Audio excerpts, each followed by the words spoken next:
All right, well, welcome to tonight's session. Thank you everyone for being here.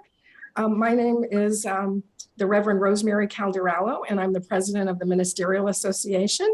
And we welcome you to this third and final session in this 2022 series. And I want to recognize the other board members of the Ministerial Association who helped work on this series. They're not all here tonight, but I want to recognize them. The Reverend Sharon Watson, she's here tonight. She's the Secretary Treasurer. The Reverend Haviva Richards. She is the Vice President, the Reverend Joanne Santanacido, and the Reverend Patricia Horn, who act as trustees. A couple of announcements. The club annual meeting that's coming up at convention will be hybrid. So if you're not able to be at convention, we hope you'll still join. If you haven't renewed or signed up yet, there's still time. And so I'm going to ask Sharon as the club secretary, when she gets a minute, to put her email address in the chat. So if you do want to find out how to join, if you're an ordained minister, you can communicate with Sharon. And if you have suggestions for programs for this club, you don't have to be a member to make suggestions. We're open to your thoughts as we look forward to planning programs for 2023. Okay, so a little Zoom etiquette. I think we're all pretty familiar at this point in Zoom, but I will review a couple of things. I'd ask everybody to stay on mute unless they have they're in conversation with Richard. And if you do want to ask a question, we will be taking questions throughout the program, not saving them to the end, but getting them in the impulse of the energy of the moment. But I would ask that you use the reactions button for the raise hand function, not just simply the one of the emotion buttons, but the raise hand, because that will bring you to the front of the queue, so to speak, and make it easier for us to spot you because we are on more than one screen.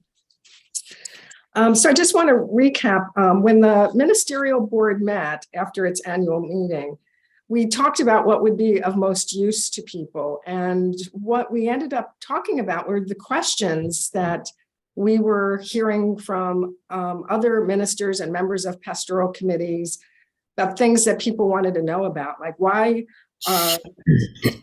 what are the issues about services? Why do we do what we do as churches? And what are some of the reasons behind some of the platform protocols that we follow? So we set up this series. The first one was in May, Growing Your Church. And we had three presenters. We had Siobhan Carlson, the Reverend Joanne Santanacido, and the Reverend Pamela Bollinger, who each talked about their churches and what was involved in growing these very different kinds of churches. And suggestions came forward in questions. So it was a really great, robust discussion. And then in July, we had the Reverend Sharon Watson and the Reverend Cozy Allen talking about what's behind the protocols. And they went through all of the elements of a service and answered a number of questions. And looking at what's required, like for instance, that going direct as a medium to the person you're giving a message is an NSAC policy. And guidelines for the platform were accepted by the board many years ago. Reverend Annie Otzelberger's a booklet on platform decorum, which, as we discussed, it was acknowledged it needs some updating, but it still stands as one of the training documents available for churches. So tonight, we're continuing with this focus, and the Ministerial Association is delighted to welcome the Reverend Richard P. Schoeller to this session, looking again at spiritualist services, but in particular, the role of the chair and mediums. So I'm going to just offer a brief biography for Richard. Richard, I know you know almost everyone here, but still, we want to give you that honor. The Reverend Richard P. Schoeller is an ordained minister and founding member of the Summerland Church of Light, NSAC, in Long Island, New York. And he helped found that church in 2004 and served as pastor until 2012. He's been studying the science, philosophy, and religion of spiritualism since 1997 and holds the additional credentials of certified medium, commissioned spiritual healer, and national spiritualist teacher. Aside from being a member of the Lilydale Assembly, he currently holds the position of vice president of the International Spiritualist Federation and is a teacher with the Inner Spiritual Center in Fairfield, New Jersey. Richard has taught classes and demonstrated mediumship, both nationally and internationally. And anyone who's witnessed his work or been in a class he's taught knows he's an extraordinary teacher and medium with a deep commitment to serving spirit. And so we're delighted to have you here tonight with us, Richard. And so for those who just joined, I will mention that if you have a question, you can just use the raise hand reaction button as we go through, because I know we just had a few people just join. Okay, so I'm going to spotlight Richard. Okay. There you go, almost. And I'm going to ask a silly question just for clarity. If I put me to gallery on my end so I can see everyone, does that change your spotlight? No, as the host, it doesn't. Okay, great. Okay, so Richard, if we could, we had talked about this being an informal discussion. And so I'm just going to start with a question and then we'll see where we go, right? All right. Before you start with a question, I'm going to interrupt. Sure. Love you. And that's how tonight's going to roll. Right. And I just want to sincerely say thank you, though, because I've been asked to do this. And I love serving. I love serving spirit and I love serving where I can. So I just want to acknowledge that I appreciate the honor of being asked. Is the fire hydrant, the fire sound coming through on my Zoom here? Okay, because I can hear it as loud as day. So if you did, I'd shut the window. No, I saw your face go briefly red with the ambulance going by. No, so let me stay with this again. To those of you that I've met before and know over the course of my time as a spiritualist, it's wonderful to be reunited with you here on Zoom, even if we were together last week. And for those of you who I haven't had the privilege of meeting personally face to face, it's lovely to be with you. I hope what I share with all of you encourages, uplifts, and inspires you. So thank you for letting me say that, Rosemary. And now we'll go on to your questions. Well, thank you. And we've already been inspired by your description of the million pieces of light. So we're all ready, Richard. Okay, so Richard, tell us a little bit about your training in NSAC. How did you learn about what is called the protocols or platform decorum? All right, so unfortunately, you're going to have to hear my history first, because I think each of us know, and I'm not going to go through a long history, but each of us know that we've been called to do this work. Every single one of us in this Zoom room on some level has felt spirit nudge us. And sometimes the nudging was more of a hit over the head with a 2x4. And for others, it was a gentle ascent into the space of spirit support and working with spirit. My experience of coming to spiritualism, very simply, I became aware of my ability as a medium in January of 1997. I did not know that I had any mediumistic ability. I did not grow up as a child medium. And with that, when I told my now husband, who was at the time my new boyfriend, that I had this ability, he was going to a healer.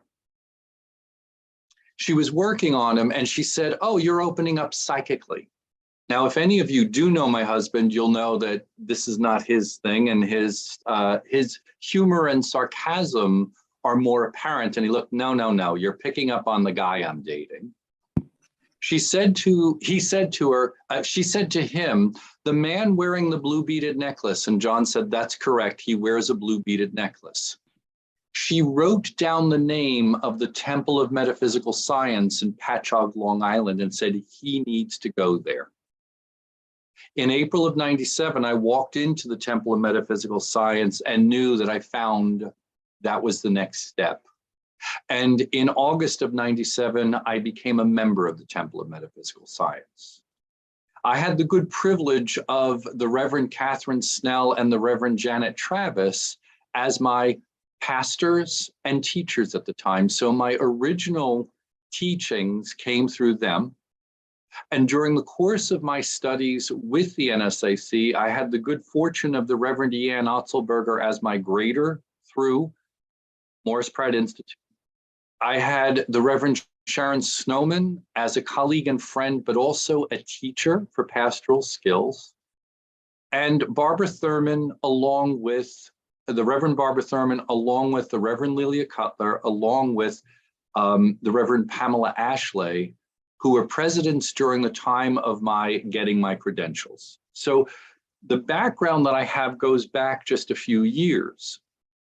When you asked me my teaching is based on what I was taught with the Reverend Catherine Snell and the early beginnings of my experience as a spiritualist. But that was from 1997 until 2003, 2004, when I left the Temple of Metaphysical Science and formed my own church.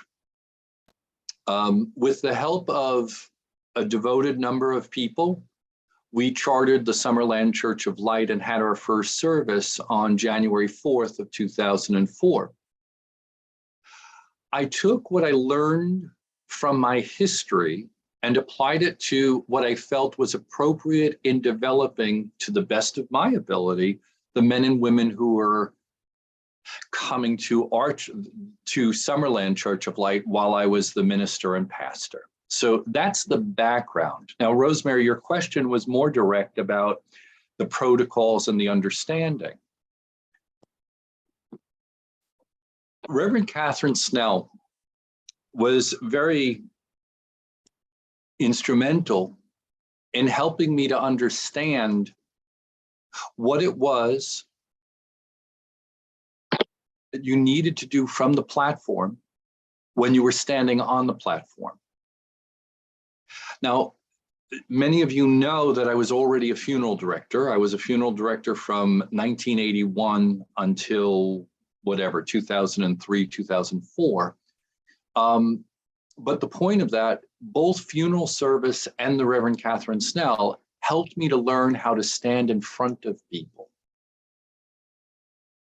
When we're standing in front of people as the chairperson, in essence, we're holding, or we have the responsibility of holding their awareness and attention and having it focused to whatever is occurring during the service. Reverend Catherine Snell, to her credit, knew that I wanted to become ordained. She knew that I was going for all of my credentials early on because I said to her, this is what I'm being drawn to. In that, she gave me, over the course of time there, the opportunity to start speaking from the platform. I took what I learned from her, which was you got to do chairperson a couple of times. So 5 or 6 times we did chairing. And if she felt you were prepared, you might move to doing meditation. And I'm going to jump ahead from there, of course, but come back to discussing more. In moving ahead to meditation, meditation is not the same as chairing. You have a different responsibility to the men and women who are in your service in holding the energy and creating the space for them to be able to let go and connect with spirit, to allow for healing energies if the healing service is going on during the meditation, or to stand there in the space of holding it just as the meditation if the healing service was at a different point in the service. In my church, the meditation in my church, in the Temple of Metaphysical Science and in the Summerland Church of Light, I don't want to take ownership for the church because it's all of our churches. But in the Temple of Metaphysical Science and in Summerland Church of Light, the healing meditation was brought through while the hands-on healing was occurring.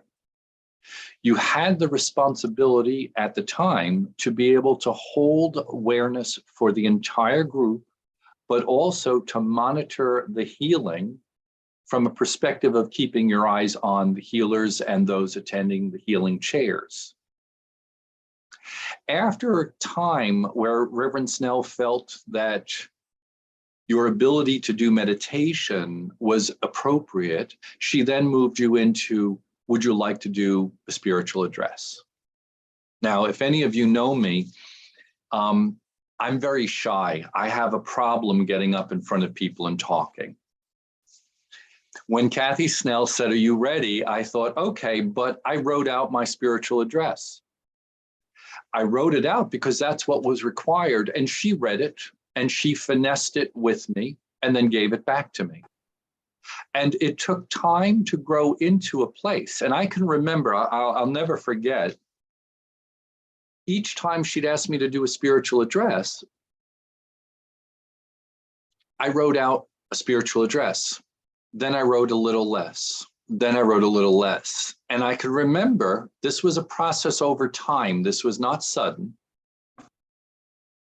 But what happened was I said to her, "I'm panicking because I haven't given you the spiritual address in time for Sunday service." And she smiled and she said, "I'm not panicked." I said, "But I got to a point where I was writing bullet points on index cards." And all of a sudden, one night, it was a Friday night. I was supposed to deliver the spiritual address on Sunday, and I'm calling her. "I don't have anything. I don't have anything." She said, "Trust the process. Spirit's working with you." Saturday night, I'm completely beside myself. I'm in a local food store, Grand Union. And the bill, I said to my husband, my partner, John, at the time, he's my husband now. I said to him, "I've got Abraham Lincoln standing next to me." And he looked at me and said, "Yeah, right." I said, no, I've got Abraham Lincoln standing next to me. I got the bill and it was 1861. And I heard the Emancipation Proclamation, just those three words. I got to Kathy Snell on Sunday morning. I'm at church, I'm sweating, don't know what's going to happen.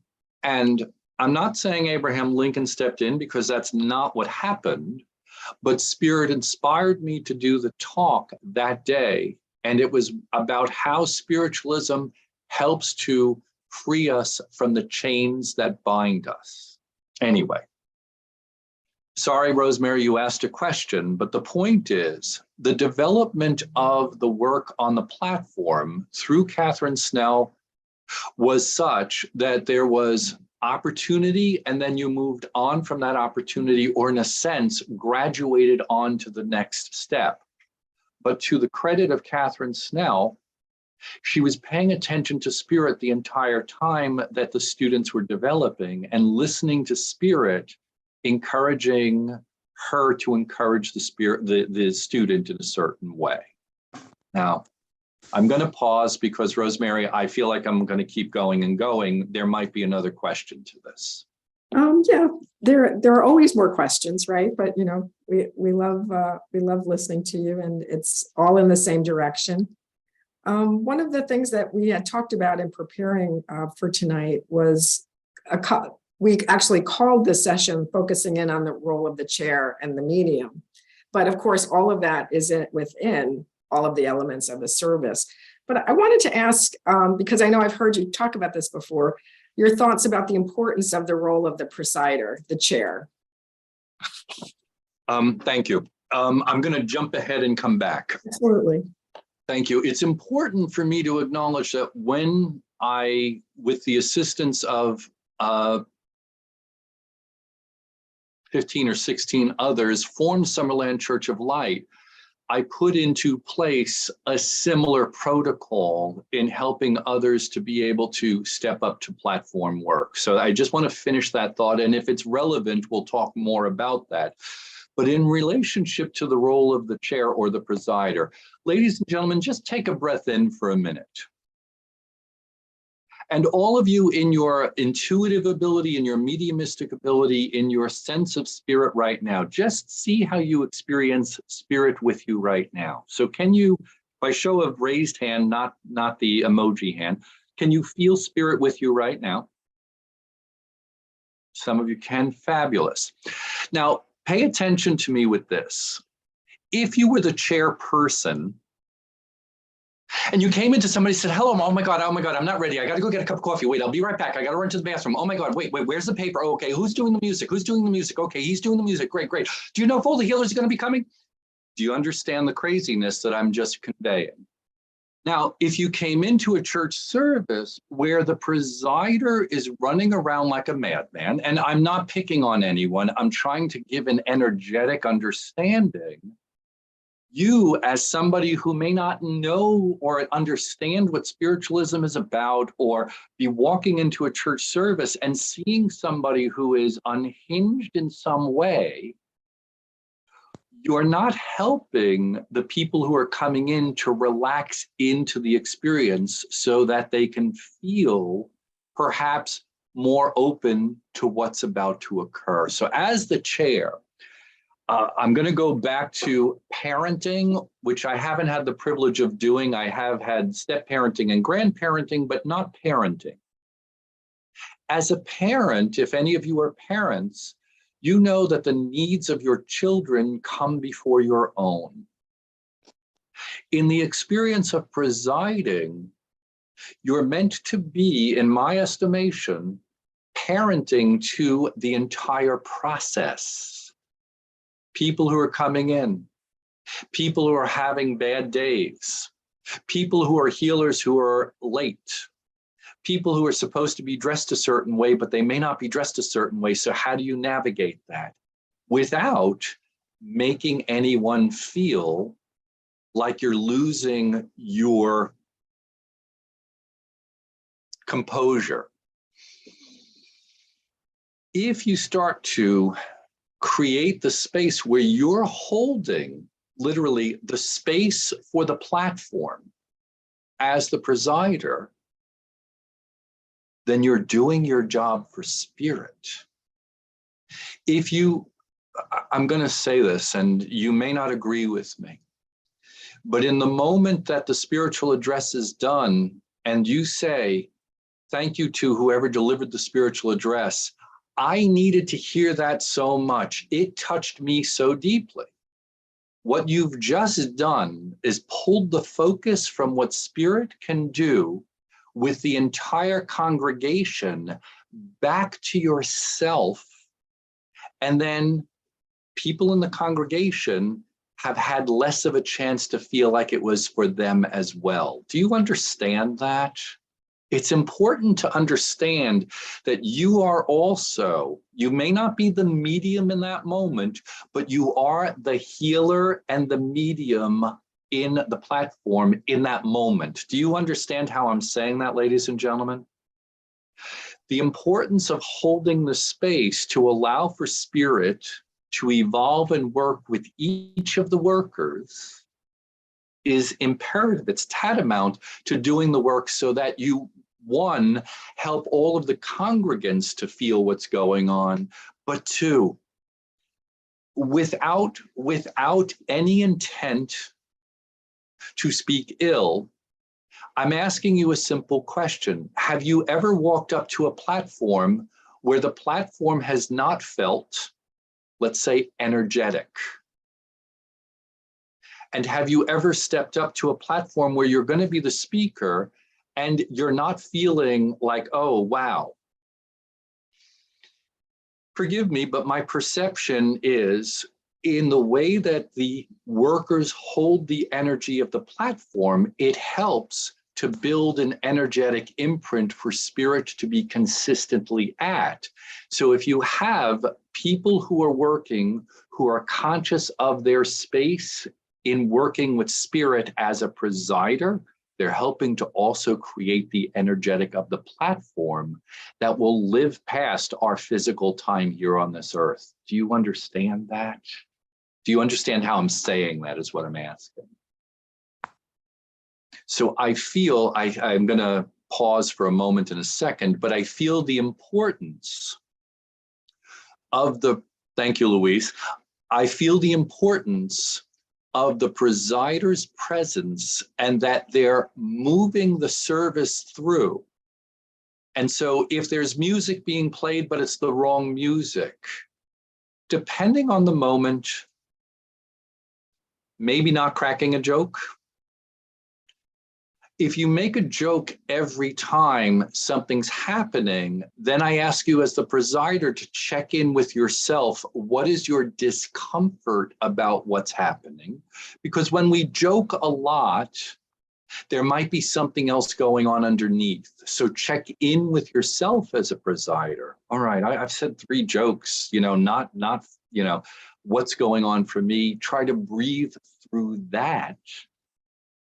And again, hold the space that when you're introducing the workers feel, oh, wow, she or he as presider has it all covered.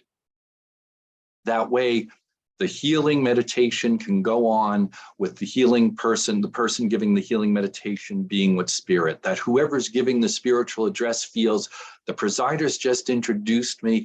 I don't have to worry because the presider's got it all together.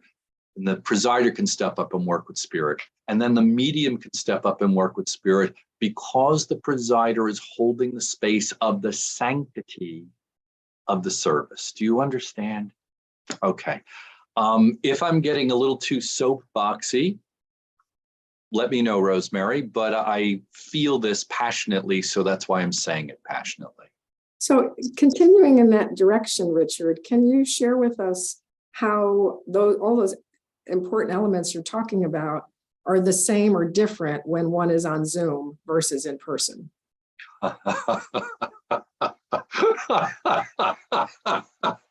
I love you. Ladies and gentlemen, how many of you have worked on Zoom since COVID has struck? Have any of you watched somebody fold their laundry while you're doing a service? I have. Have any of you watched somebody scrambling eggs while you're doing a service? I have. Have you ever seen a spouse walk through in their pajamas? I have. So the point of this is I'm making fun, yes. And how do you maintain your sense of self and your connection to spirit without going, Mickey Mouse pajamas? Really? I have nothing against Mickey Mouse pajamas. Love Mickey Mouse. The point of this is going to Zoom. Ladies and gentlemen, one of the things I feel we've got the privilege to have learned on Zoom is that Spirit works with us over the phone, over Skype before Zoom came into existence. We know that we can send distant healing without being present. So as spiritualists, we've known this before Zoom. But what we're encouraged to remember is that even on Zoom, if someone is, how should I say it? If your focus is being pulled from the moment because of some technological disruption, it's always best that the chair or the presider or the technical person handles it, but understands that they have the right to, they have to do what they need to do to make it a smoother transition for all people concerned. Ladies and gentlemen, we can't be perfect in the technological realm here, but we can do the same thing of holding the energetic, because they're just like we know through phones, through Skype, through Zoom, through distant healing, there is no distance between any one of us. Right now, we all feel spirit with us individually in this moment. So what would make us think that during a service on Zoom, it would be any different? Nothing. But as the chair on Zoom, you're doing your best to hold the space for 25 people, 38 people, 64 people, 100 people, whatever the number was while you were doing the service. Your role doesn't change. Your responsibility does increase because of the technology. I see you, Annie. I'll get to you in a sec. Your role doesn't change, but your responsibility does increase because of the technology. So in that, the same thing is true. If you come on to Zoom and you're like, oh my God, I got to get my tea. Wait, I didn't put my mascara on. Oh my God, I didn't put mascara on before I arrived either, but I still figure you can see my eyes anyway. Don't worry. Point being, you have the same responsibility to those who attend to help them feel like they're getting the gift from spirit, and you're the you're in service, rather than say the servant, you're in service to spirit equally as much as the meditator, the healer, the medium, the spiritual person who's giving the spiritual address. You're holding the same, if not a bigger space, because you're holding the space for everyone else to work, even on Zoom. Thank you. I'm repeating myself. Annie Love, you had a question. Can you unmute? You have to. Annie? Yeah. Can you unmute, Annie?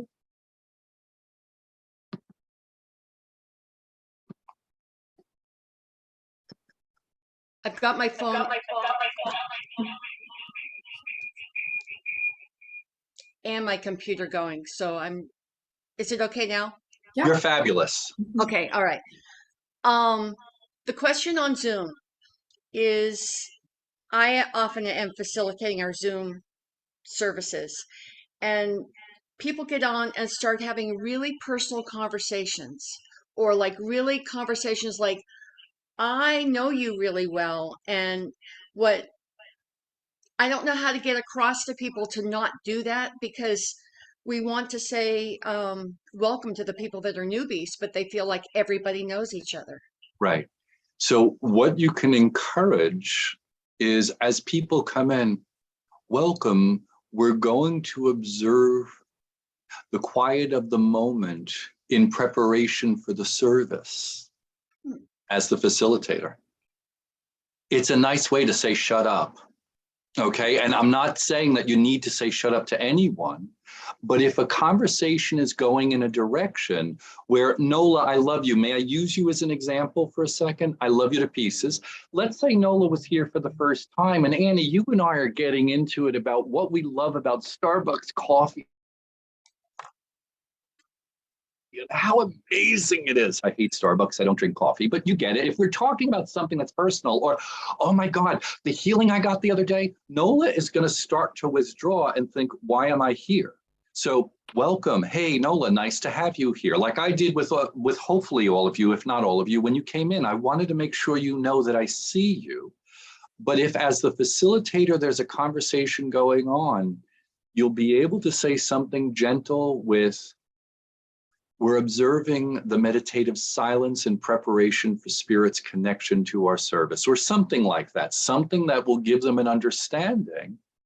And if not, as the facilitator, do you have the mute button?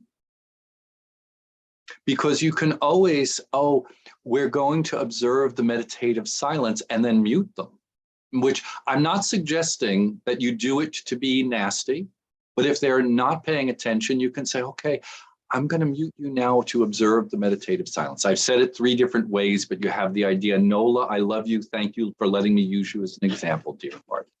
Thank you, Annie. Any other questions at this point? Yes, please, Nola. You just need to unmute. You talked about the transition between, if you're chairing, the transition between the person who speaks and the next part, and transition into mediumship even. Those transitions are difficult, I think. And you said something that I almost always say, which is, thank you so much for that beautiful, I really needed to hear that today. I've said that. And so how do I find what would be better? By not making it personal to yourself, thank you for serving the congregation in spirit. Okay. Or, that was beautiful, thank you. Because you're still speaking from your heart, but you're not making it, I needed to hear that. I gotcha. Yeah. The difference between the energetic of, ladies and gentlemen, if I say I love you all, right now, I'm including every one of you in my heart in this moment. But if I say, I love you, Pam, I'm focusing on Pam. This is elementary. So if you say to the healer, wow, that healing was amazing, I needed that. Or if you say to the speaker, that spiritual address was exactly what spirits needed to tell me. I've already said it, but if you say, thank you for your beautiful work. Thank you for letting Spirit touch in with us all. Thank you for the way within which Spirit moved you through the healing meditation. You're acknowledging the speaker. You're expressing how you feel about the work that they did, but you're not saying I. And I'm not picking on anyone who says I. It's not intentional. It's just a way of saying, be mindful of your language in that space, because it can be heard by others as exclusive, not inclusive. Thank you, Nola. Love you. I love you all too, because I've got to stay true with that. I've got to stay true with my statement. Thank you. Carol, please. So a long time ago, I was told not to thank the speaker after they speak. So it is okay to thank the speaker as long as it's not, you know, it's all about me. You have to trust your church protocol.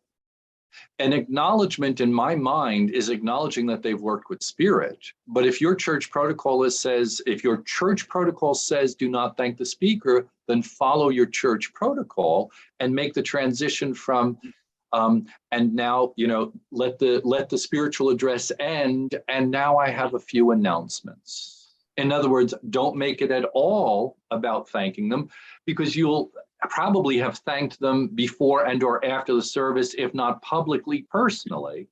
But there are people who have, during the service, thanked them from the platform. So I just want them to be aware that if they're using language of gratitude from the platform, that it's open language, that they're not making it about themselves. But Carol, again, I'm repeating, if your church or you were taught not to, follow the teaching, because you know you're going to thank them at some point. But, you know, move into the next phase with grace, so that the people don't feel the jarring or the disruption. Carol, I'm going to go a step further, because Spirit reminds me, when I was directing funerals, I always had to step up in front of the family to express that we were about to take our leave of the chapel. We were going to say a few prayers. And no matter what was going on, it had to be in such a way that everyone felt they were being attended to. That's the point most of all. So even if you don't say thank you to the worker, which is perfectly fine, make sure everyone feels attended to. That's the key. Thanks, Carol. Yes, Robert, let me help you with a question. I want to change directions, if that's all right. I think it is. We'll find out. Okay. I know that when a person becomes a member of a church, there is actually a ceremony associated with that. Right hand of fellowship. Yes. Also, if someone becomes newly ordained, or someone becomes a commissioned healer, or a certified medium. Is there a ceremony for that? Because I don't see it. There's a ceremony. There is a ceremony, but I believe that it's given to, now correct me, I'm not on the board, but I believe that is processed through the NSAC board, and it's asked of the person whether or not they want to have their ordination through their church or in a different experience through one of the board members. And in the presentation of the certificates, I'm trying to remember, I believe, I would check the Spiritualist manual. I believe there is a presentation of certificates, but if not, yeah, hold on. There isn't. There isn't. Thank you. You're right. Spirit was just reminding me of one of my former licentiate ministers. No, we created one. It wasn't long, but it was an acknowledgement with the induction or invocation, including bringing in Spirit for the moment. It was not a full service, but it was part of a service where we highlighted the work of the certified medium or the commissioned healer or the licentiate minister. So there's not a literal service, but as part of a Sunday service, we included it as a way of highlighting the work done by the worker. Okay, thank you. Sure. If anyone else knows more to that, don't hesitate to reach out to Robert and give him information. Okay, any other questions before we go back to Rosemary? We're back to you, Rosemary. Okay, well, I'm sure other people will pop up with questions. And again, because we're on more than one screen, if you can use the raise hand button, that will help. So just thinking, I know you have served in many churches. When you prepare to serve a church, what do you watch for in the preparations with the host church? What kind of suggestions might you find yourself making, if any, as you go over things?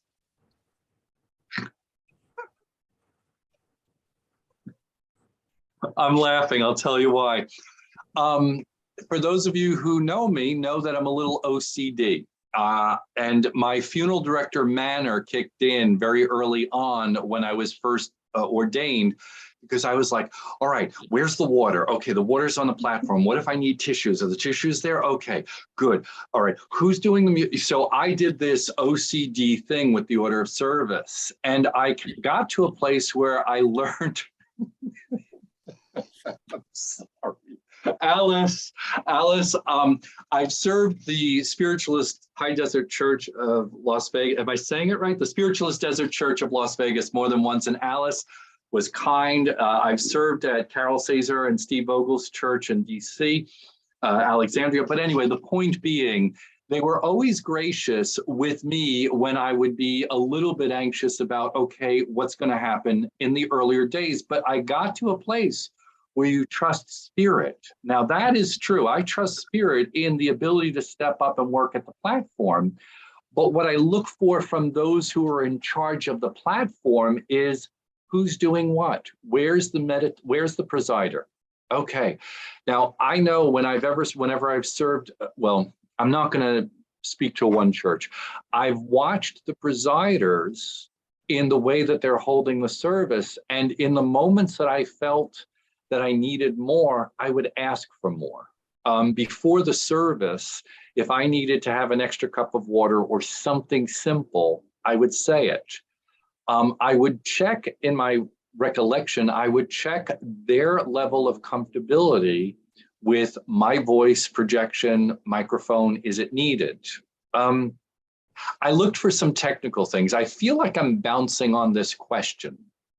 And I don't feel like I'm answering the question the right way. So will you ask it again, Rosemary? Because I feel like I'm missing something in my response to what you've asked. When you prepare to serve a church, what do you watch for in the preparations with the host church?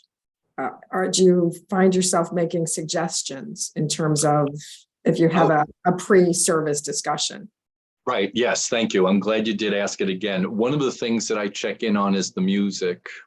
Because as the guest minister, they may have specific music that they use constantly, or if I have the opportunity to choose the songs, I've been graciously given the opportunity to choose the music in that day. Understanding how long they anticipate the spiritual address to be. It's important, as if I'm delivering a spiritual address, to understand what their parameter is. When it comes to the requirement as the speaker, is it important for me? Will I be doing the invocation? Will I be doing the benediction?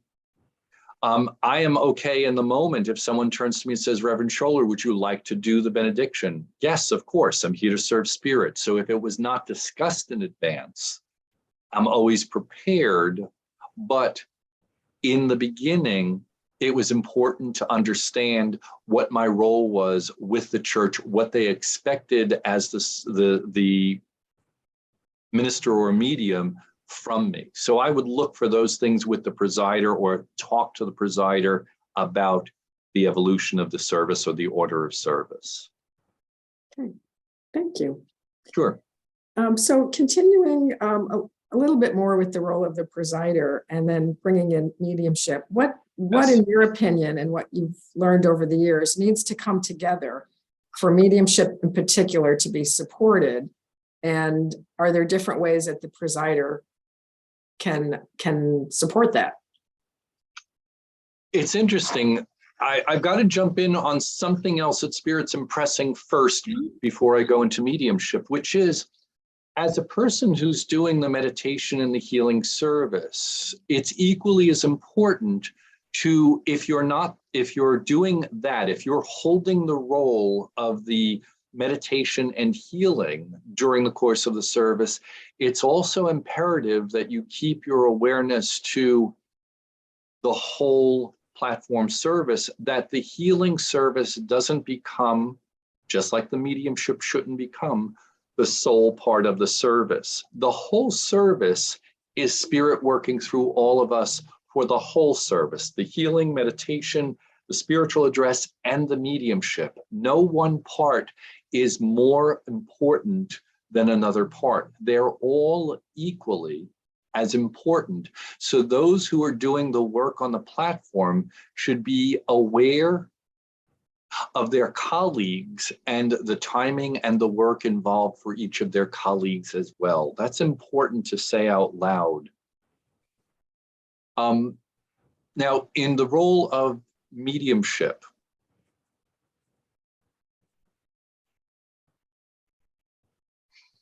that's what we're focusing on because of our class today. I want to be clear when I say this.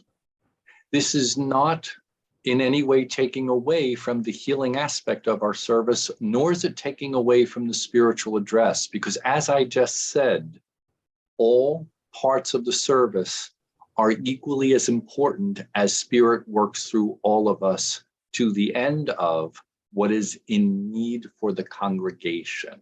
Pausing on that. In mediumship,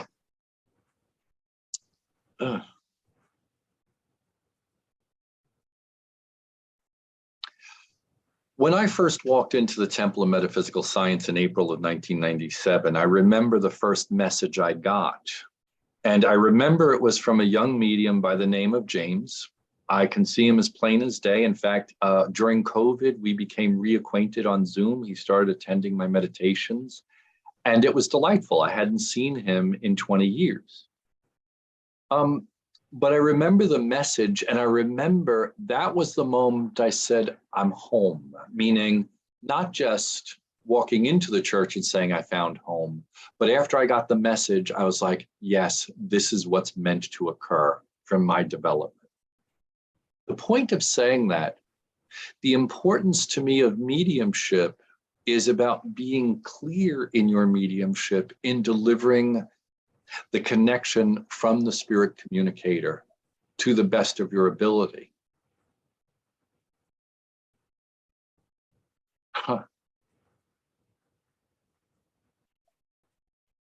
As spiritualists, ladies and gentlemen, I believe we all know this, that when people come to our services, whether we're the presider, the meditator, the minister offering the spiritual address, or the medium, we're trying to help comfort, we're trying to help uplift, we're trying to help people know that there's something more.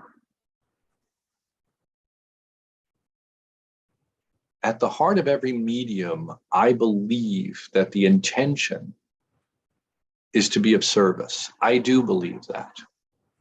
I do believe that every medium steps in with the idea of, I want to do this, and I know I can do this to help others. I feel the importance of it is being able to stay in the flow of spirit as the medium and give the information that's being presented in a way that people will understand. Now, I'm speaking broadly for this moment because I'm waiting to see what evolves in questions. So right now, that is the broader statement. And Rosemary, I'd like to go back to you to see where you want to take this next. Well, I think it's all intertwined, Richard, in what you're saying about the energy of a service. And so like specifically in looking at the mediumship part and in terms of messages, is there something that is particularly important to be aware of? And you touched on this at the beginning, how pastors or a pastoral committee can prepare the ground, so to speak, for a good experience for congregants and for excellence in mediumship. Yeah, there's first, you're by saying that you're bringing me back to what I did to the best of my ability while I was the pastor. Was I would hold the development class, the unfoldment class on Thursday nights. And I realized that, yes, it was wonderful for me to step up and do mediumship, but in order for the church to grow, we had to grow the workers in the church. Now, I've mentioned the healers, and we can talk about that more if time allows and it's relevant to the conversation, but staying with the presider and the mediumship, the development of the mediums, in order for them to be able to do work that is clear and connected, takes time. This is not something that happens overnight for anyone's development. In my early days, bless Reverend Catherine Snell, she would let me step up, and other students that were in her class would step up to the platform, and you got a chance to give a message. You weren't given a length of time, but you were invited up, and actually she would say, do you have any messages? And we would come up from the congregation, we would step up to the platform because we were not working the platform. She was giving us an opportunity. And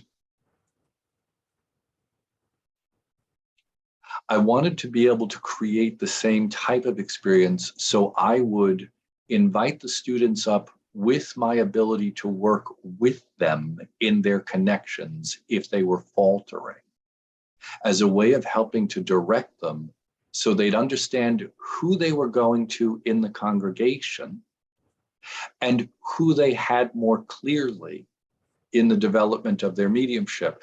If a medium would say, I'm using this as an example, but if a medium would say, I have a mother's energy with you, in class, I would stop them and ask them, is it a mother? Is it a grandmother? Is it an aunt? Is it a mother-in-law? From the platform, if they had a mother's energy, I would say, okay, wonderful. Is she their mom, or is she another feeling of mother? And it would get people a little, oh, but in the experience of expressing who they had, I wanted to help them hone in on their connection to spirit and give as much clearly as they could. Because I could technically say to any one of you, I have a mother standing here with me. And in your minds, you might be thinking, my mother's deceased, my grandmother was a mother to me. I have a mother-in-law who's deceased. My godmother was a favorite aunt, and she was a second mother to me. And God bless my wife, she was a mother too. And at times she would make me feel like I was her son, not her husband. I'm making that part up, but it's fair to state that each of us have different experiences of a mother in our life. So what I strove to do was to help them to hone in, because I feel in our mediumship abilities, we're meant to be as clear as we can with spirit and as clear with who the person is that's receiving the message, so they can walk out knowing that spirit was touching in with them. I've got to say one more thing to that.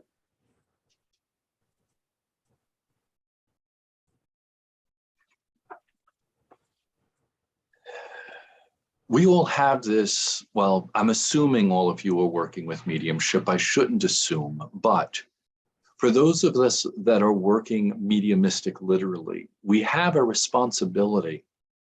This is not, this is not easy work per se, because we're bringing through someone who's passed over. And if it is a beloved person to the recipient of the message, we have the privilege to be in between in that communication process. It's not about us.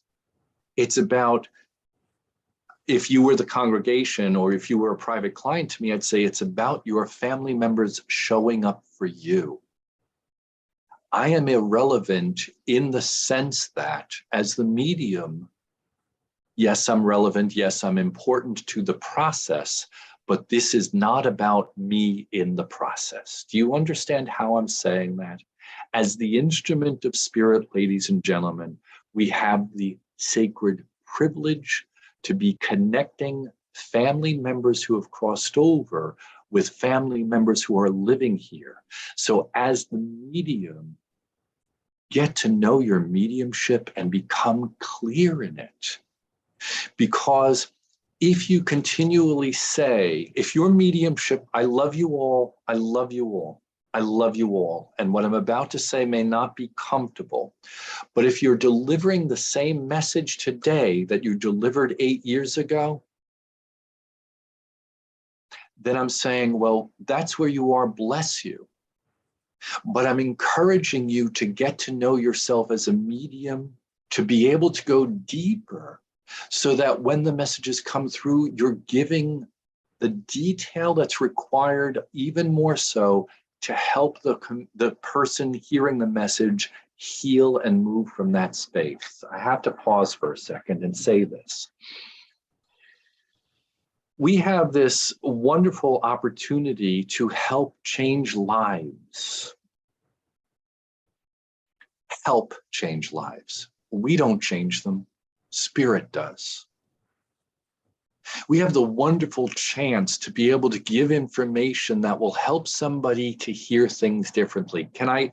I'm going to go personal for a second, okay, about a private session, just to illustrate the point.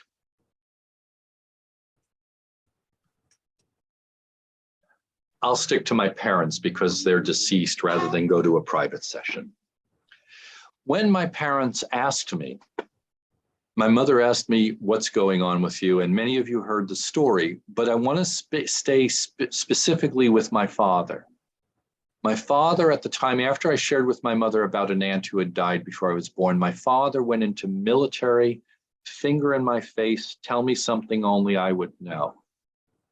Ladies and gentlemen, I'm brand new to mediumship. I'm trusting spirit in this moment. I bring through an aunt.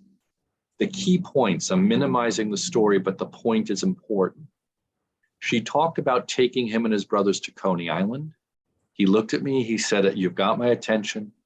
I communicated her favorite part was his favorite part. And he looks at me, finger in my face, what is it? And I said, she's telling me Nedick's, orange sodas, hot dogs. That was your favorite part of the whole thing. My father wept in front of me for the second time in my life. Now, I'm telling you the personal story as opposed to the client story, but the importance to this. Ladies and gentlemen, in that moment, you as the medium are being given the opportunity to help change someone's awareness that death is not the end. And that the love that, I know you know this, and I know I'm preaching to the choir, if I can use that expression, but it's important to help you to understand, in growing your mediums in your church, supporting them in their development so that they become more clear and trusting of what Spirit's giving them is imperative. I feel like I'm repeating myself, so I'm going to pause there. I'm going to ask, before you say anything, Rosemary, don't you love working with Spirit, ladies and gentlemen? Don't you love having the opportunity to be able to do this for other people? And doesn't it lift your heart in moments where you can see the change in somebody's face? You don't have to hear a wow or a yes or an I love you, but when you see the change in somebody's face, like, oh my God, and have you seen the grief abate from somebody's face when they've been given a message? My God, that's the work of Spirit. That's not me. That's not you as the medium. That's Spirit working through us. We have that good privilege, but it is beautiful to witness. And the more sorry, Rosemary, but the more we help our mediums to go directly to the recipient of the message, the more that they stay with the direct contact and the more that they grow in their ability to convey the information, that's where I think we're going to excel and grow. I'm sorry. Rosemary, you can ask your next question. No, that was wonderful. Thank you, Richard. So just going back to a question I asked already, but in this context of mediumship, can you share your thoughts on how mediumship is or is not different on Zoom versus in person? Your favorite question. Here we go. Okay. Whew.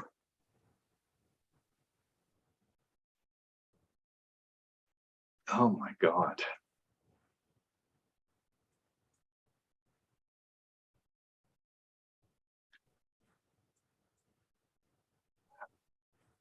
There is a difference in that we now have, instead of, tonight is 36 people.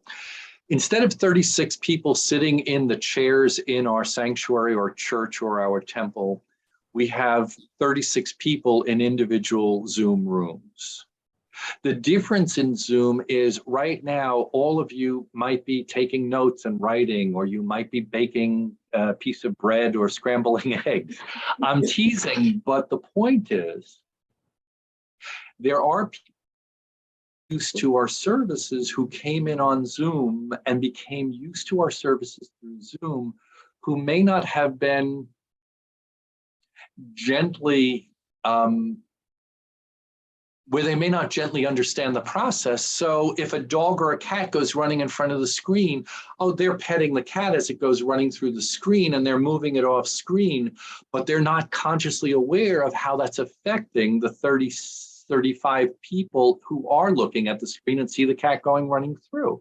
So there are obstacles that we've had to adjust to on Zoom, okay? Those are the technical and the, if I use the word thoughtless, it's not meant to be offensive, but in that moment, the cat going across the screen, that person might not have thought of how it's affecting the other 35 people in the room. So it's a thoughtless moment without calling the person thoughtless. Do you understand how I'm saying? Now, having said that, we had not had to deal with that in our churches, in our temples, and we had to grow into the ability of sitting there and smiling. And I can remember very specifically being on a service, giving a message to a person and their phone rang and they picked up their phone while I was giving them the message. And I paused and I said, that's all right. I'll hold spirit while you answer your call. And they said, oh no, I'm just telling them I'll call them back. And I said, oh no, just go ahead and do that. And then I picked back up with the message. I was able to hold the communicator, but it did happen. The point of that is, ladies and gentlemen, we've had to grow in our ability to stay connected to spirit and navigate some of the moments that have been a little bit uncomfortable. However, the magnificence of spirit and the work on Zoom is it doesn't have a difference in the sense that I could sit here right now and say, I have 3 people standing here right now. I'm not doing mediumship for you yet. But I have 3 people in spirit wanting to say hello to one of them, their daughter. I have a father with a daughter, and I know exactly who the daughter is, but we're not here to do mediumship. But I'm telling you, I could very easily right now deliver the father's message and the 2 other relatives as soon as they step in, because there's no difference for the medium in standing up at the podium or the platform of the service, or right now, me sitting here delivering the message. So do you understand the technology and the little idiosyncrasies that we've had to adjust to has been a growing experience? But the beauty is, I can sit here and tell you that I've got a father waiting to say hello to his daughter, and I've got 2 other people with them, and I know exactly who they want to go to. So that's no different. Now, taking that a step further, I think it's perfectly safe to say that I had the privilege of doing the Sunday service at the, I'll keep it nameless. There Their service this past Sunday was both in person and on Zoom. Their service in their sanctuary, they have 6 laptops on shelves throughout the congregation so that the congregation can see the people on Zoom. There's 2 major screens at the top of the podium or the platform so that the people can see the Zoom, or if it's me speaking, the spiritual address. And then they have a laptop in front of the podium for the medium to be able to go to whoever's on Zoom. So in the brilliance of spirit, I just step up to serve, but in the brilliance of spirit, I said, I have to go to a gentleman by the name of so-and-so. He's on Zoom. He pops up, give him the message. I then was brought to someone in the congregation. I have to go back to so-and-so. May I work with you? Gave them the message. Come back on Zoom. I have to give the next woman and her husband a message. Come back into the congregation, have to give a woman a message. Come back onto Zoom, there's another woman in the on Zoom that gets the message. I'm going to be a little bit of a wiseacre in the sense that I love the way spirit works.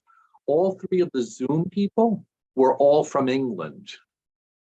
I didn't have the chance. I'm just doing the work. I'm like, may I speak with you? I hear his accent. I'm like, you're from England. He said, yes. May I speak with the next person on Zoom? She says, hello. I'm like, you're from England. She says, yes. The last person, I'm laughing. I said, Spirit's got a great way. So I'm not only blessed spirit, I'm just fortunate to be in that space.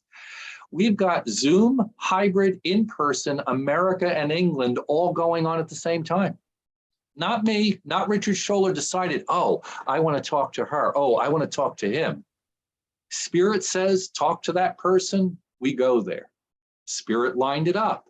That 3 people across the Atlantic, 3, well, technically 4, because there was a husband and wife, 4 people got messages from Spirit from New York, from this area across to the other side while we were in person in that area. Okay, going on. Rosemary, your question's important. As mediums, can we do this work? Absolutely. Does it require an extra awareness as the medium? Yeah, because if all of a sudden somebody has a coughing fit because they have a cold and they're not at, they're home and they're coughing, and you see them hacking or coughing, you're sort of like, oh, okay, I can't go there. I got to stay with spirit, but I can see that that poor person's coughing, and the part of me that wants to take care of them wants to go, do you need a throat lozenge? Do you want a glass of water? Can't do that, but you see it's going on. But spirit, that's our technical stuff that we deal with, but spirit doesn't have an issue in the process. Oh, I'm sorry. Hold on. I'll tell you why I'm laughing.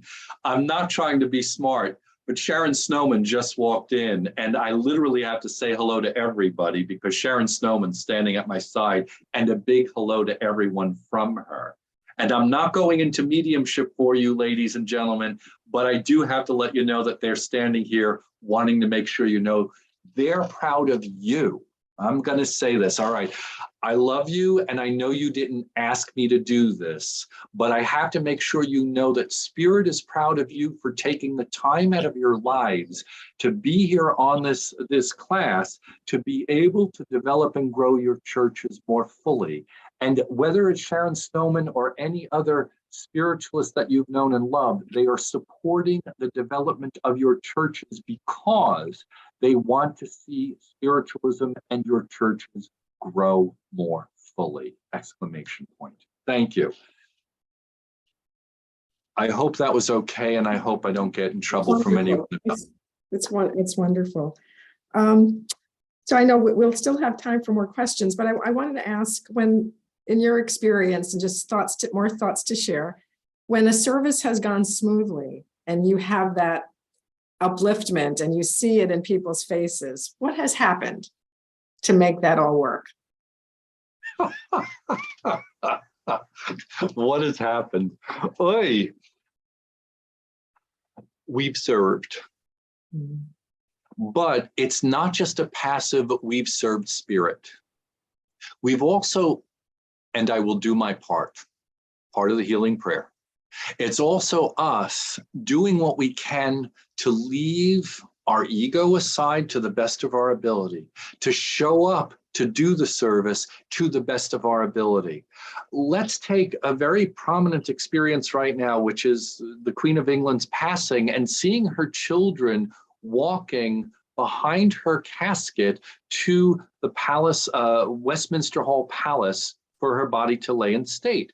If we watch them publicly, they have grief on their faces and tears in their eyes at times, but they're also doing their service that was in honor and correct for their mother and the Queen. Now, I'm using that as an example that if we step up to do the work of Spirit and we are clear that we are of service and doing it for Spirit's sake, and we hold true to that, then what happens is the people in the congregation get to feel the energy of Spirit touching in with them. And they get to walk away. Some people may have gotten the message. Some people may have gotten a hands-on healing, and some people may have just sat in their seat during the whole service taking in what was going on. But the feeling of walking away, whether or not you see the change in their face deliberately, a seed has been planted with every individual that was at that service. And some people may walk away without a smile or without a visual change. My husband is a psychotherapist, bless him, and he has said to me more than once, tears do not always equal transformation. He said, you don't know the person who doesn't cry, how you might be changing their lives and their minds as well. And it was a brilliant thing to be reminded early on, because yes, if I see somebody crying, oh, wow, you know that they're touched, of course, because there's an outward expression of it. But you might see somebody who's unbelievably stoic, like my client yesterday. And I'll only say this part. His wife came through, and I all of a sudden said to him, your wife's calling you, and the nickname. And he looked at me and he said to his son, if I say holy sugar, you know what he said. But he turned and said holy sugar, and that's all he said. And the son wept. And the son said to me at the end, my father doesn't believe in you. I said, I know, I felt that the whole time of the session. He said, but you said his nickname, and my mother only called him that. So the point of this, it's not about me, it's about the person who does not emote in the service, who leaves the service, may not have a visual response that you can gauge or guess, but you've planted a seed. So what has happened is that the men and women who were on the platform were holding sacred the space of service to Spirit. We're working well with each other, irrespective of personality or belief or agreement, that they were all clear that they were there to serve Spirit and not their individual selves. And that energy ripples out into the congregation, that everybody in the congregation gets it, whether they get it literally or whether they walk away feeling touched by Spirit. You know, I'm going to repeat myself. I am not the pastor of Summerland Church of Light. I left pastorship. And I left pastorship in 2012. And I had this very profound experience because I went to the World Congress of Spiritualists, both in Lilydale and then at the Arthur Findlay College. And while I was at the Arthur Findlay College, I was feeling very poorly about myself and my ministry in that moment. And I was saying, you know, I'm not the pastor to a church anymore. I feel like I'm, you know, out of touch in some way, meaning I was looking at all of these other men and women and all of their churches and how they were truly in it. And Spirit, my teacher, came in from Spirit and said, you may not be in a church, but you've chosen a larger congregation. Ladies and gentlemen, whether or not you're standing in service at the platform of your church as the presider, as the meditator, as the healer, as the medium or as the person giving the spiritual address, you are the walking embodiment of your religion. You are the one who is bringing that vibration out, whether you are in the church or you are at the gas station, whether you are in your 7-Eleven grabbing a cup of coffee or a big gulp or a Slurpee, whatever they're called now. You are the walking embodiment for spiritualism. So while we're talking about church, yes, I love serving spiritualist churches, as you know, and I love stepping up to the platform. But I'm being reminded by Spirit right now that the way you hold yourself in your life vibrates out, that people are going to look at you, whether you're on the platform or not, and wonder, what does she have that I'm missing? What does he know that I don't know? The point of saying that to Rosemary's question was, what are they getting? They're getting that Spirit's working with you and through you. And it helps to inspire them, I hope, to want to do more with their lives in whatever way. All right. Thank you, Rosemary. Thank you. Thank you for that. What's coming to my mind is in your last few comments is a phrase I know you often use in your classes about building our mediumistic muscles, right? Process that takes time, just like building a literal muscle. If we want to build our biceps, or we have to work at it for a while, and that it takes time and it takes conscious attention. And in the description of in-person versus Zoom, yes, Spirit is there, but we have to build our mediumistic muscles to understand the differences. You could not have said that any better. Thank you. I agree with you. And thank you for using the mediumistic muscle thing, because it's perfect. You are correct with that. Yeah. So thank you for introducing me to that, and many others to that phrase. So I want to just check in with people. I think there probably still are questions, and you were on such a great roll. I'm sure people didn't want to interrupt the flow, but we just want to see if people have questions or they want Richard to elaborate on something. Just use the raise hand button. We're on more than one screen, so that's a little easier than trying to feel flagged down. Any thoughts to share based on anything that Richard said? Oh, okay. So I'm being impressed right now, and I'm going to go with the impression. I don't know if this is an issue, so I should check in with it. I've used the expression going direct in your mediumship to the recipient of the message. And that keeps running back in my head, that in the service, it feels important to be able to say now, if this were a service and I felt the presence of, I'm not reading right now, I want to be clean about that. But if I felt the presence of someone and I'm saying, oh, I have to speak to Myrna, I would say, Myrna, may I work with you? And Myrna would say yes. And then we would go from there, because there are family members lined up for Myrna. And they weren't the same family members that I mentioned before. So I just want to make sure you don't think that I'm holding back on you, Myrna. Okay. But the point of that is, from the very beginning, I knew that I had to go direct, because that's what I was taught. And it was the way that Spirit worked with me. And in that, I don't know, is this a relevant topic? Because I'm sort of checking in with myself, like I feel like I'm on uneven ground as I'm saying this. So is this relevant? Well, I would offer that in this time of increased use of Zoom since the pandemic, that we're all seeing many different styles of mediumship. Okay. What's called the indirect method, where you call someone in and then you try and get somebody to take that person. And as we mentioned, the NSAC policy is that if you're serving the platform, you must go direct. But I think we have been more exposed to different kinds of mediumship than prior to the pandemic. And so I will stick with what I was taught and reiterate it for the moment, which is I was taught from the very beginning to go direct, and I did not know there was any other way.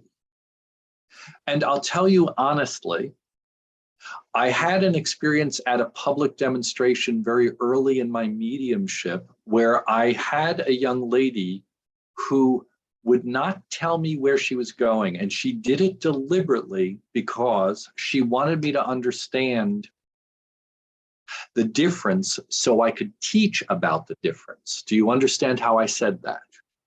So I had this young lady who was a cheerleader who was unfortunately killed in a car accident. And she would, she was there the whole time, and she's like, I'm here. And I said, I'm not doing this mentally. You got to tell me who to go to. And she would not tell me until the very last person. And I said, okay. She wouldn't tell me. So I said, ladies and gentlemen, this is not the way I work, but they're trying to teach me so I understand the process. And with that, I said, I have a young lady who was killed in a vehicular accident who was a cheerleader in her high school years. How many of you can understand that? 5 people raised their hands. And then we worked it down over the course of time. And ultimately, she was able to get me to the recipient of the message. That experience took 20 minutes just to narrow down because she was giving me information that was enough, but people were raising their hands. One went up, one went down. Ultimately, she got me to the right person because in the moment, she gave me her date of birth, which I have not gotten dates of birth but once, and that was with her. Not the year, but the month and the day, and only one hand was up at that point. Now, the point of that was I was able to say, I'm with you. She wanted me to understand the time that it took to be able to do it, and that different people have an experience of what they know to be true information for themselves as a recipient when they're hearing the medium say, I've got someone. Now, I'm going to jump. I was also at the Lilydale Assembly where I was there watching another medium do an indirect message. And he brought through a young man who unfortunately passed to sudden circumstance. We'll keep it broad. But there was a woman up front who raised her hand and screamed, oh my God. He went to her. But as the medium, along with 2 of my colleagues from the ISF, we saw the mother who was sitting in the back row, who was weeping, whose son it really was. And she had raised her hand. And we could see that he went psychically with information about the woman in the front row's son, but he was not communicating the information from the spiritual person who was directing the information. Now, this is not to put anyone down. This is to state the difference of experience. If there is, not if, in my estimation, going direct takes out the guesswork of, is it my relative, is it not my relative? Should I say yes? Should I say no? I encourage implicitly, unequivocally, I encourage strongly that we work with our mediums to go direct. 1, because of policy, but 2,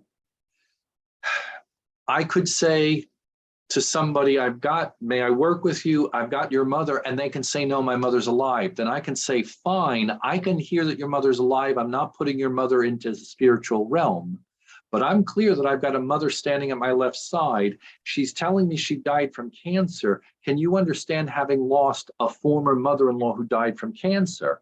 Yes, my former mother-in-law died from cancer. There's the connection.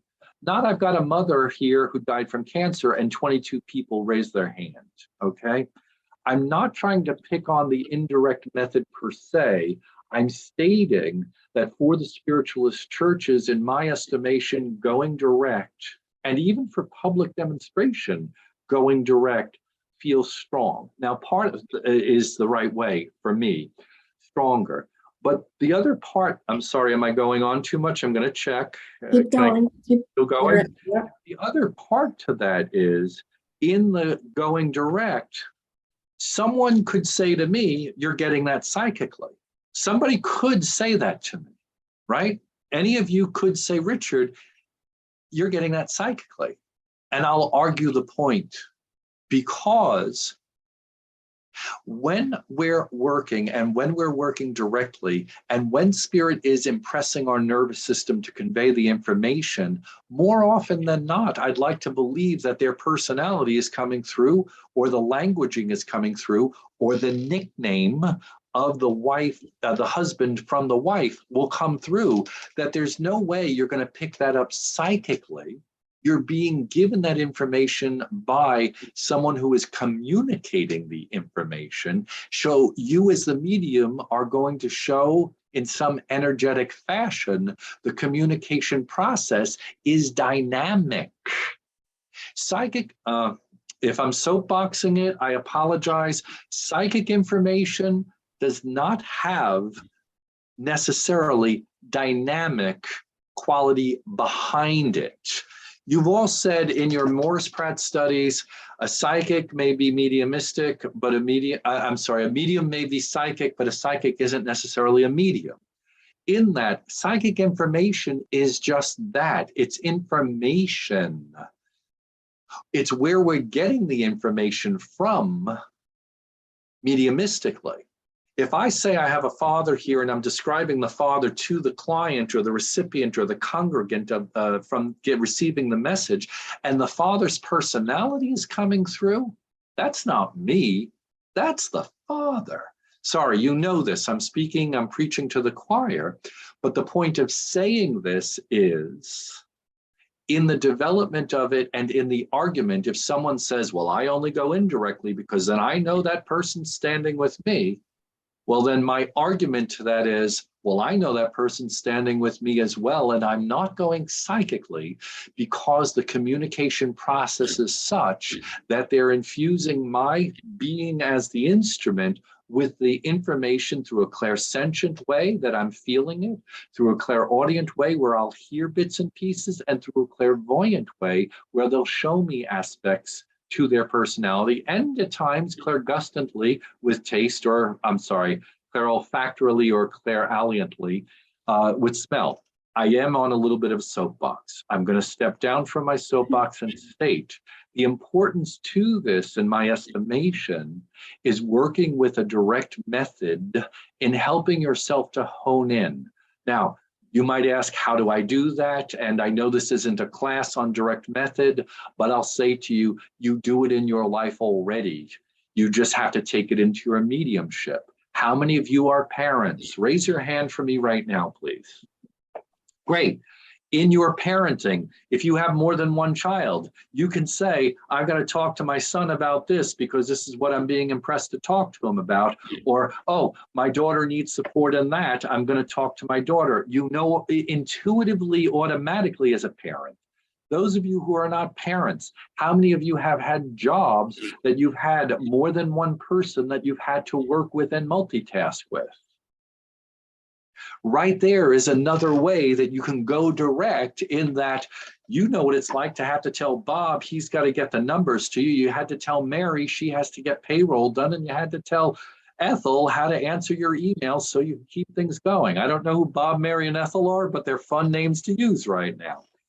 Point being, you can teach somebody who does it indirectly how to go directly by helping them to use the processes in their lives that they're already using to be able to work with spirit in that manner. All right, I'm going to quiet myself down now and see, are there any questions? I'm going to ask a general question.